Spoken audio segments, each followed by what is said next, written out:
For Lab 2, I dropped a soccer ball and used Tracker to analyze its motion. I then used VPython to create a code which showed the weight force of the object as well as its drag force. The final results, which I will discuss later, showed that the computer model containing drag force was a great deal closer to the experimental position than was the weight force model. Newton's second law is a fundamental principle that is prevalent in this experiment. It says that final velocity equals initial velocity plus the net force divided by mass times delta t. To find the net force of the equation, work plus the drag force is used. To find the work, the equation work equals mass times gravity, which is negative, is used. For the other component of the F-net equation, drag force, the turbulent force equation, negative b times the velocity vector times the magnitude of the velocity vector is used. With all of these equations and components, the motion of the dropping soccer ball can be calculated, taking into account velocity, drag force, and the gravity. I uploaded a video on Tracker of my friend dropping the soccer ball. I instructed my friend to drop the ball as straight as possible, and I filmed it so that the straight lines of the walls on each side could be comparable to the negative y component of the axis, which is the relevant part of the axis for this lab. I used the point mass option to detect the center of the ball at each frame. To the right, you can see the graph and table representing the position versus time of the ball. At first, when the ball is dropped, the center point masses are close together, but as the ball falls, they become farther apart. The velocity is not constant because there is a net force as the ball falls, so therefore, final velocity does not equal initial velocity. As I said, the net force is the work plus the drag force, and so it is not constant, causing the ball to fall faster as time goes on.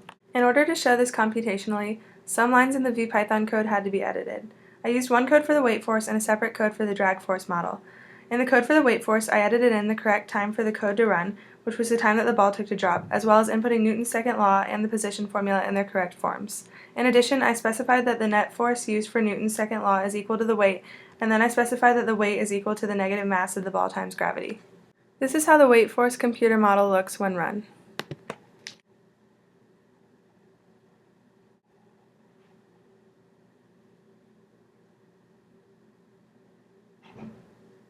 The more complicated code was the code for drag force. Because I copied and pasted this code from the weight force code, the edits that I just discussed remain the same. However, there were some edits that I had to make so that the code would incorporate the drag force. I edited it that the drag force is equal to negative b times the vector of the ball's velocity times the magnitude of the ball's velocity. In addition, the net force had to be edited from just being the weight to being the weight plus the drag force, thus influencing the final velocity. The b value also had to be edited using the process of trial to determine which value of b caused the computed position of j hat, or the y position, to be the closest to the actual experimental position. When b equals 0.425, it is almost exactly negative 1.279, so therefore this is the b value that is used in the code. Finally, I had to determine the arrow scale and edit the code to allow it to show the arrows, which effectively display the direction of the forces. This is how the drag force computer model looks when run.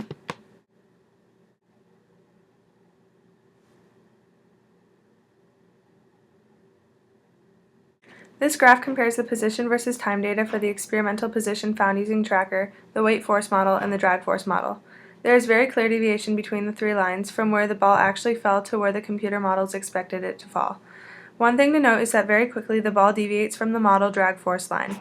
This line should be more true to the motion of the soccer ball than to the model weight force position line, because the drag force line takes drag and air resistance into account. While the model drag force position line is clearly closer to the experimental position than the model weight force position line, there is still significant deviation. One possible reason that the ball does not follow the expected path is that there could have been an error when my friend released the ball. It did not only fall straight down but also moved in the x direction.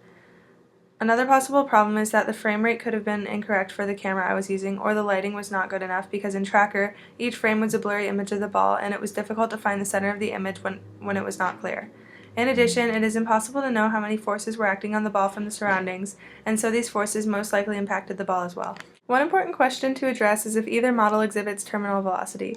The definition of terminal velocity is that the drag force causes the object to stop accelerating and have constant velocity.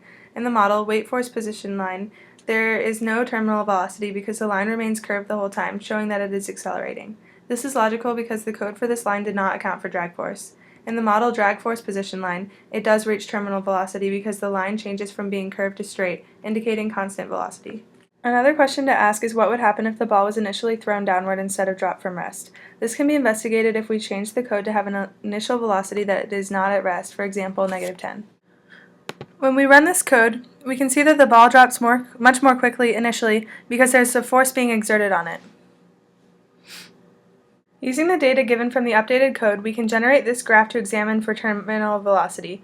Even though the curve lessens near the end of the graph, it is clear that the terminal velocity, if there is any, happens later than in the case where the ball was dropped from rest. In conclusion, when we examine the motion of a falling object, we can see that the velocity will not be constant because there is the force of gravity, drag force, and many other forces from the surroundings on the object. The model with drag force is much more similar to the actual motion of the ball found with tracker. Thank you for watching.